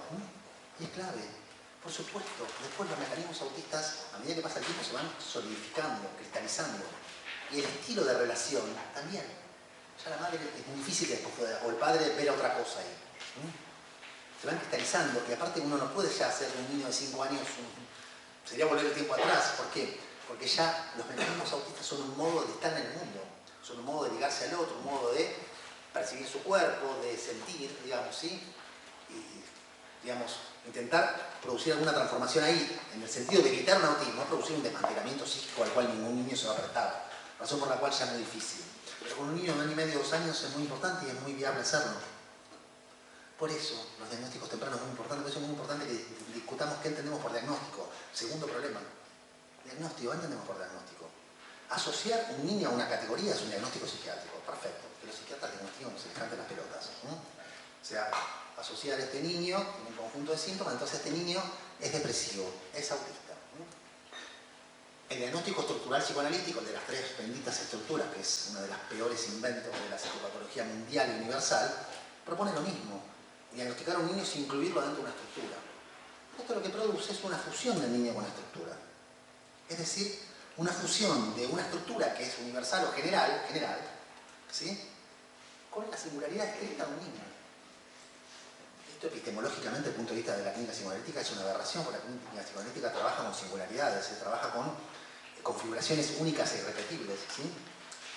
Razón por la cual asociar a un niño al autismo supone que es identificar al niño con el autismo, y eso es, a partir de ahí, el autismo responde por él. Todo lo que hace porque es autista. Por eso yo tomé de 2 grandes maestras que tuve, Silvia Lechman y Marisa Rodulfo, que me han influido mucho a mí, sobre todo Silvia, porque me influyó de que era más chiquito, la idea de dominancias. Los diagnósticos en clínica con niños, sobre todo en niños pequeños, se plantean a dominancia. Yo jamás hablo de un niño autista, hablo de un niño dominancia autística. Si ustedes lo ven a David, tiene una dominancia autística, tiene un montón de rasgos autistas, pero juega como un neurótico. Y sobre ese recurso yo laburé un montón con él. De hecho, pude jugar con él. Me sonrió por primera vez en la última de las 5 encuentros que tuvimos, jugando, tomando el objeto que le había arrojado y arrojándoselo para otro lado. Y me sonrió. Nadie es todo autismo. Suponer que un niño es todo autismo es hacer diluir la singularidad de un niño adentro de la estructura. Por supuesto, si yo hablo de dominancia, ya la noción estructural, donde todas las categorías son compartimentos estancos y bien separaditos uno del otro, se cae a pedazos. La noción de estructura clínica, los lacanianos serios tampoco la sostienen más, ¿sí? Para mi gusto. Pablo no la sostiene, muchos colegas lacanianos no la sostienen, ¿sí?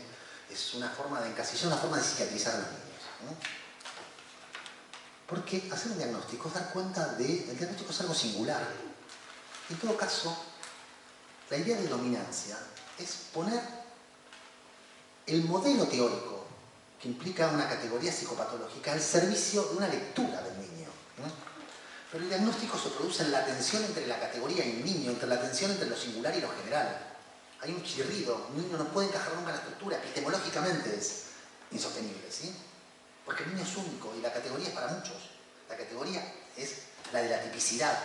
Con esto no estoy negando las categorías, digo que tiene que haber un chirrido en el diagnóstico entre la categoría y el niño singular.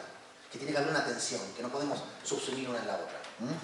Porque el diagnóstico siempre es singular. Es algo que es muy importante trabajar con los niños, con los padres. Es muy importante trabajar con los padres esto, decirles que a lo mejor, digamos, si no te mira a los ojos es porque le pasa esto, esto y esto. No porque es autista, sino porque se abruma un poco con la mirada. Es muy importante, un chiquito que viene la misma cosa, ya tiene 3 años, también tiene algunos rasgos bastante complicados, pero bueno, vamos avanzando bastante bien. En un momento, nada, le propongo a los padres que no se dejen tomar, les digo, basta de esto, pero llora, que llore porque adentro de esa angustia no se va a morir, no se va a desarmar de angustia, y esa angustia le va a permitir intentar encontrar un territorio intermedio con vos y no usarte como si fueras un instrumento para alcanzar las cosas. Es decir, te va a tomar como otro humano y va a intentar comunicarse. No quiere hablar, que no hable, que diga con gestos, que es lo que quiere. Pero que te suponga un sujeto a vos. ¿Sí? Esto es un diagnóstico. Esto es un diagnóstico. No decirle que es autista. Sí, el diagnóstico lo termino en 35 segundos. Su hijo es autista. Mucho gusto. Son 3.000 pesos. ¿Se entiende? Es sencillo, digamos. Es todo un trabajo. El diagnóstico es singular. ¿Cuántos analistas, bajo la égida de la noción de diagnóstico estructural, terminan psiquiatrizando a los niños y produciendo una identificación masiva entre el niño y la categoría psicopatológica? ¿Cómo estamos de tiempo? Quiero ver si digo una cosa que quería decir. ¿Estamos medio al horno? Pongo el aire, pero bueno, no, esto no lo digo, entonces no importa. Cierro con esto. Las categorías psicopatológicas, ¿qué son entonces? ¿Qué es el autismo? Uno de los mayores problemas de la psicopatología psicoanalítica es la ontologización. ¿Sí? Existe el autismo. Una vez una colega que yo quiero mucho, aparte. El autismo no existe. El autismo es una construcción teórica, es una ficción que nos permite leer al niño, que es el que existe. ¿Sí? Mi única ontología es de la singularidad. Eso por alguna ontología de la singularidad es un oxímoron, ¿sí? Pero vos le estás dando estatuto lógico, digamos. No le querés dar estatuto ontológico al inconsciente, si eso lo das al autismo, déjate de joder. Esto lo charlaba con una colega lacaniana que quiero mucho. Han sido sustancializadas las categorías psicopatológicas, han sido transformadas en referentes empíricos, ¿sí? En existentes. En realidad, nosotros trabajamos con singularidades y las categorías psicopatológicas son modelos teóricos. Hemos creído demasiado en nuestras categorías, ¿sí? Le hemos dado demasiado peso. Son modelos metapsicológicos, a mí me gusta decirlo así, pero si no les gusta el término metapsicológico, son modelos teóricos. Inclusive son ficciones teóricas, cuya única función es permitirnos hacer lecturas de las situaciones singulares. A mí el modelo autístico robusto, el modelo autístico de Taskin, por ejemplo, que es el que yo parto para escribir mis propias ideas, siempre me permitió leer ciertas situaciones singulares, no imponiéndole el modelo autístico, sino justamente dejando permear el modelo con el chico y el chico con el modelo, establecer un tipo de lectura de ciertas situaciones complejas. El modelo está al servicio del niño, lo general está al servicio de lo singular, y es algo que nos permite hacer, lo mismo con la clínica de adultos, hacer ciertas lecturas que hacemos cada tanto y que nos permiten situar un diagnóstico, que es una operación absolutamente singular. Entonces, creo que es muy importante, otra de las cuestiones que nos invita a discutir el autismo, es qué estatuto tienen las categorías psicopatológicas para nosotros. Para mí, insisto, son modelos. Y voy a decir lo que iba a decir, pero lo voy a decir rápido. ¿Por qué es una aberración decirle a los padres que su hijo es autista, aunque sea psicoanalista o neuropediatra, es exactamente la misma mierda? ¿Por qué es una aberración? Ni hablar si es un chiquito chico que, digamos, se puede evitar esto, ¿no? Porque estás usurpando el saber parental. El saber parental es clave. Pirulani hablaba de la violencia primaria o Cecilia Reichmann de la atribución de subjetividad. Es muy importante todo ese delirio que nosotros le atribuimos a los niños. O sea, qué sé yo, digamos, Camilo me pareció a mí antes de que se parezca a mí. Cuando era un bebé, un cachorro humano, yo lo había parecido. Mirá, es calentón como yo, mirá cómo se enoja cuando le trae la teta, ¿sí? Toda esta suposición de subjetividad es absolutamente estructurante. Esa máquina de significar, ese saber que nosotros tenemos sobre nuestros hijos es absolutamente estructurante. Y es violento, en el sentido de Piero Lanía, quiero decir, es algo que se le impone al niño, porque el niño es un cachorro humano en ese momento, no es parecido al papá, berrea porque tiene la teta, no porque se parece a su padre que es medio calentón, ¿sí?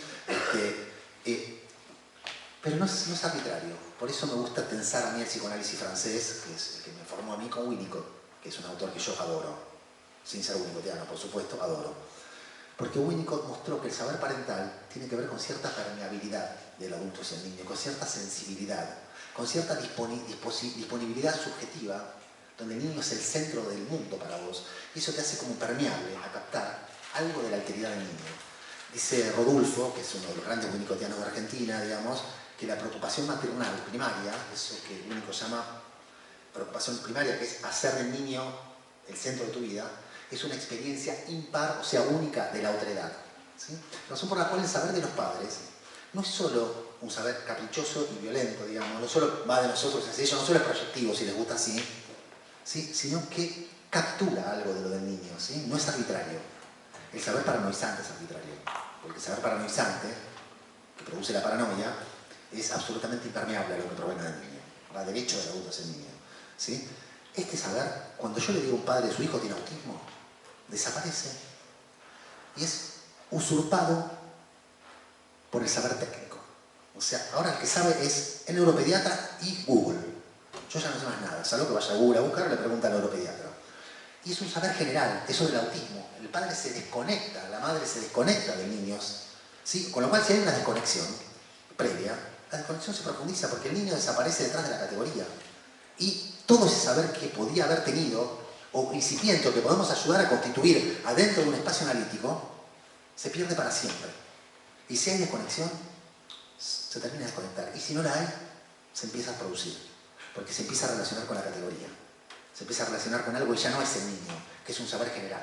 Y aparte del cual ellos están desposeídos, porque finalmente es algo que el padre sea neuropediatra, sí, que podría ser, nada, es un saber que lo tiene otro, aparte. ¿Sí? Entonces hay otro que sabe mucho más que yo sobre mi propio hijo. Por eso yo digo que el diagnóstico de autismo temprano produce autismo. Profundiza ciertas situaciones que van encaminadas hacia el autismo en lugar de intervenir para evitarlo. Y evitarlo no porque sea una normalidad, sino porque es un monto de sufrimiento espantoso. El autismo, basta leer las autobiografías de autistas para saber lo espantoso que es eso. Y si no hay o hay una desconexión mínima, la profundiza al límite. El diagnóstico temprano de autismo produce autismo. Esta es mi hipótesis, que la sostengo a rajatabla. Quería decir, porque me parecía que era importante. Hasta acá llego yo, entiendo que ya están todos cansados, pero si quieren hacer alguna pregunta o algún comentario o establecer un debate, se los agradezco. Y si están muy cansados...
Te recomiendo leer un libro que se llama Alguien en algún lugar, que es de Donna Williams, es una ex autista que escribe su biografía, y sobre todo toda la primera parte es cuando ella retorna a Australia, porque la mina es australiana, después de publicar su libro que fue un bestseller, vuelve a Australia y empieza a laburar en una institución para chicos autistas. Es excelente, primero porque ves la violencia del abordaje cognitivo-conductual, violentísimo, ¿sí? Y te juro que si vos querés entender el autismo es mejor que ningún libro de psicoanálisis. Alguien en algún lugar. Y la mina se llama Donna, con doble N, Williams. Muy bueno. Y también está Nadie en ningún lugar, que es el primer libro, pero el segundo es más interesante para mí. Ahí vas a ver la violencia que implican ciertos abordajes. ¿Sí? Ella cuenta cómo le estaban dando de comer a un pibe, pero le querían quitar la cosa, le agarraban la nena. Y ella dice, para, déjenme a mí. Y le empieza a hacer lo que dice, yo empecé a hacer lo que yo hubiera necesitado cuando era chica. Entonces le empieza a tararear una melodía repetitiva, siempre igual, mecánicamente igual, predecible. ¿Sí? Después le empieza a hacer ritmito, ¿sí? El ritmo de la melodía siempre igual en el hombro, con palmaditas, hasta que la nena se relaja y empieza a comer. Entonces los otros admirados dicen, ¿qué hiciste? Dice lo que hubiera necesitado yo cuando era chica. El patrón repetitivo, ¿sí? La melodía repetitiva siempre idéntica, la protege de los movimientos de los otros, que son abrumadores porque no tienen patrón fijo, entonces son impredecibles. Ese tipo de cosas tiene ese libro, es una joya, y vos entendés mejor la función de la repetición mecánica en el autismo, ni hablar que leyendo a los Milleriano, que no vas a entender nada, porque no entendieron nada para mi gusto, pero aún que leyendo a Taskin, que fue una grosa, digamos, ¿sí? La verdad que a mí y vas a ver sobre todo en la primera parte, la violencia de los abordajes cognitivo-conductuales. Sí, La viste en vivo indirecto. Ahí ella arma la noción de infierno sensorial. Dice como que el autismo es un infierno sensorial. Y dice, la estaban violentando. Uno decía, eran como brujos, aparte escribió muy bien la mina. Eran como brujos intentando quitarle el hechizo del autismo y no entendían el infierno sensorial que era eso. Estaban abrumando con estímulos y no entendían que el autismo no está, es un pie plegado sobre sí mismo. Es un pie que se pliega sobre sí mismo porque está abrumado por lo otro. Está sobreconectado. Eso insiste ahí como propone la corriente, ¿no? El refuerzo de lo que yo quiero que haga, porque se violentaba a esta nena de una manera, pero de romperse la cabeza contra la primera pared era una locura. O sea, Y lo más deprimente es que ninguno se hacía una pregunta de por qué sucedía eso, ¿no? Había que aplicar el método y el niño singular, esta nena que se llamaba María, sí, estaba desaparecida detrás del método y la teoría cognitivo-conductual que es aberrante. Bien, no sé si hay otra pregunta o si ya los cansé y quieren que dejemos, se están yendo varios. Yo para sumar al infierno de lo cognitivo-conductual, una vez me ofrecieron un caso que tomé un tiempo en Funes, tenían la dificultad de que ninguno del SAT se quedaba porque era muy violento y la coordinadora le inducía crisis al niño para que viéramos qué tan grave era y para que decidamos si queríamos trabajar o no con él. Se las inducía. Digamos. Un zoológico, disculpame, eso no es un... Gravísimo. Si querés cuidar a este león, mira, lo enloquezco pegándole con un palo en la cabeza, vas a ver qué violento que es. ¿Querés darle de comer al león? Dale de comer. Es una lógica animal. Bueno, pero esto es lo que circula corrientemente. Ahora, si nosotros no nos ponemos a debatir internamente el desmadre que tenemos teórico los psicoanalistas, con tanta hegemonía dogmática y espantosa, no tenemos respuesta a esto. Nos comen, ¿eh?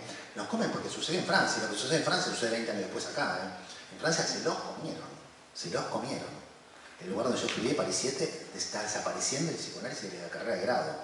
Cuando yo en el libro lo planteo, en 2013, cuando arman el autismo, lo declaran gran causa nacional en Francia. Y la mina, la Secretaría de Discapacidad del Ministerio de Salud de francés, dice, hasta acá, a los últimos 40 años, el abordaje psicoanalítico tomó todos los lugares, que es hora de que deje lugar a otros abordajes porque son los que funcionan. Y solo le vamos a dar plata a quienes laburen como nosotros decimos. O sea, vayan a ser los psicoanalistas, los corrieron de todos lados. Y la salud en Francia es pública, eminentemente pública. La salud privada es para ricos, muy ricos, y digamos, el 80% de la población se atiende en efectores públicos. Yo me he atendido en efectores públicos como alumno de la universidad tenía la seguridad social, y son lugares de lujo, o sea, todo el mundo se atiende ahí. Y de ahí los corrieron a todos. A todos. O sea, decidieron desaparecer sin análisis. ¿Pero por qué? Para que estén repitiendo las boludeces que repiten, o sea, no tenés con qué enfrentarlo si no tenés una clínica consistente. ¿Sí? Bueno, eso lo hace 20 años que yo con esto. Eso es lo que hago en el seminario de pregrado todos los años. Para eso inventamos la maestría de niños, para ver si podemos... Y la maestría de niños no es una maestría, es una maestría... La parte de fundamento, toda la parte de fundamento de la clínica con niños, tenemos a Carlos Kach, que es el único políglota del psicoanálisis, que maneja el lenguaje liniano, el lenguaje lacaniano, el lenguaje winnicottiano y el lenguaje freudiano. Él te habla, no es que es un lacaniano hablando de Winnicott. Él, si se mete a hablar Winnicott, parece un winnicottiano. Si se mete a hablar de Lacan, parece un lacaniano. Después tenemos a Pablo Pendler, que es el que da los fundamentos lacanianos, a Seba Greenblatt, que da la parte inglesa, toda la escuela inglesa, y a Nico Vallejo, que da los post-lacanianos. ¿Sí? Da Laplanche, ¿sí?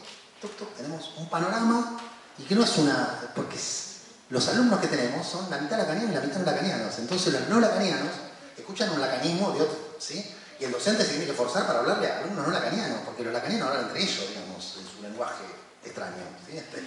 Discúlpenme los colegas, medio chicanero, pero es lo que hay. Entonces, se tienen que forzar a hablar un lacaniano y es buenísimo, digamos, ¿sí? Y los docentes que no son lacanianos tienen que hablarle al público lacaniano, digamos, ¿sí? Tienen que poder debatir con eso. Entonces se arma una tensión que está muy buena, Cómo se van aprendiendo un lacanismo un poco más interesante los que, después de 6 años de facultad de psicología, no querían tocar un seminario más en su vida, ¿sí? Y cómo los lacanianos acérrimos que no tenían otra cosa que seminarios, empezaron a leer Winnicott, empezaron a entender la historia del psicoanálisis de niños, a ver por qué Lacan se pelea con Klein, si Klein era tan estúpida, digamos, ¿sí? Por qué le da dignidad de rival, digamos, ¿sí? Entonces se pusieron a leer Klein, que no era ninguna boluda, por cierto, etc.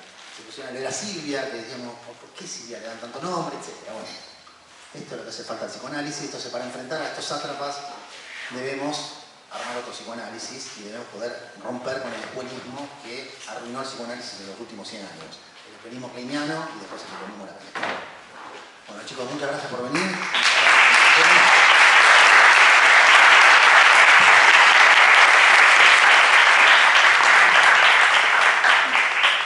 Bueno chicos, como justamente hoy es el último día del recorrido de los distintos paneles en el seminario, le queremos dar las gracias. El aire para nosotros fue un orgullo, un honor. Nos pareció sumamente productivo generar estos espacios de saber. Si no, parecería que estaríamos a merced de correr la misma suerte que nombraba Jaime en Francia, ¿no? Entonces, una forma distinta de empezar a pensar la práctica clínica, prematura, temprana, para la posibilidad de intervención, en estas categorías que son de alguna forma empiezan a desaparecer de nuestra práctica y de nuestro debate, pero no desaparecen sin una apropiación de otro campo del saber. Me parece que quedarnos quietos y en silencio es entregar algo que hace cuerpo, que tiene consecuencias, digo, la importancia, ¿no? Como el discurso dominante de la psiquiatría, de la neurología, de la medicina en relación al diagnóstico, cómo traiciona de alguna manera la misma etimología de la palabra, ¿no? Esto de diagnosis. ¿Qué es el diagnosis?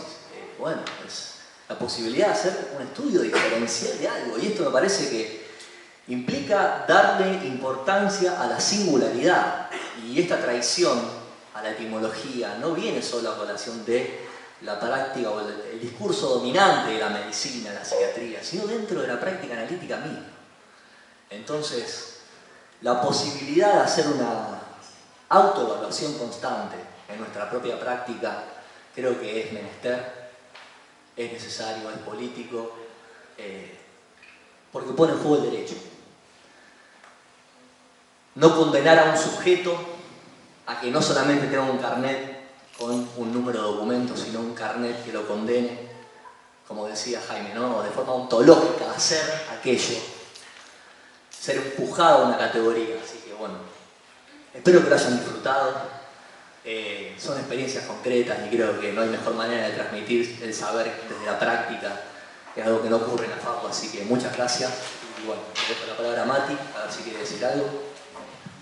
Bueno, para no extendernos mucho más, también adhiero a todo lo que dice mi compañero, agradecemos particularmente a Jaime por el espacio, a cada uno de los disertantes que participaron, a cada uno de ustedes, compañeros y compañeras. Nos vamos a seguir encontrando, digamos, todos los días en la facultad, en diferentes espacios de formación, de resistencia, peleando incluso por la educación pública y por reivindicar ese tipo de espacios en relación a todo lo que nos falta, a todo lo que le falta a nuestro plan de estudios, a todo lo que entendemos que es fundamental, digamos, para seguirnos formando como futuros profesionales de la salud mental, incluso entendiendo que esa falta es parte de todo este sistema que muchas veces deja por fuera a muchos sujetos, a muchas personas, a muchos niños y niñas en este caso particular. Así que nada, muchas gracias y bueno, nos seguiremos encontrando en diferentes espacios. Así que...